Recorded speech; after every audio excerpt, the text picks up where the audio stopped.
ये देखें ना, सारे जो अड्डे तबाह हो चुके हैं, ताले लगे हैं, ताले लगे हैं, ये भी ताला, ये भी ताला, और ये वैसे ही खाली पड़ा हुआ है। ये सब कुछ उजड़ गया है। ये हीरा मंडी लाहौर की, ये देखिए डबल दरवाज़ा है, ये गुसल खाना, यहाँ पे जो भी ये धंधा किया जाता था। ये पान सिगरेट फूल बेचने वालों की दुकानें थी, क्योंकि लोग यहाँ पे आते थे याशी करने, तमाश भी नहीं करने। तो ये हर चीज़ उजड़ चुकी है। घर भी जो है ना वो सारे कारखाने बन चुके हैं, कुछ भी यहाँ पे नहीं है।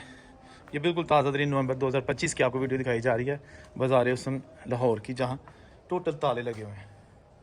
ठीक है ना, हीरा मंडी ताले लगे। ठीक है, ये देखें सारे जो है ना वो दफातर या कोठे आप कह सकते हैं बंद हो चुके हैं, कोई रौनक नहीं है यहाँ पे। ठीक है जी, हर जगह आपको ताले नज़र आएंगे। ये भी बड़ा जो है ना वो चौक था, मशहूर मारूफ चौक, और ये टॉप के दफातर थे। यहाँ पे एक एक दरवाजे में 4-4 लड़कियाँ खड़ी होकर ग्राहकों का इंतज़ार करती थी इस चौक में। ये देखें, लेकिन हर जगह ताले लगे हैं। ये थड़े, दौड़ का थड़ा कल्चर यहाँ पे बैठी हुआ करती थी। ठीक है ना, सारी लड़कियाँ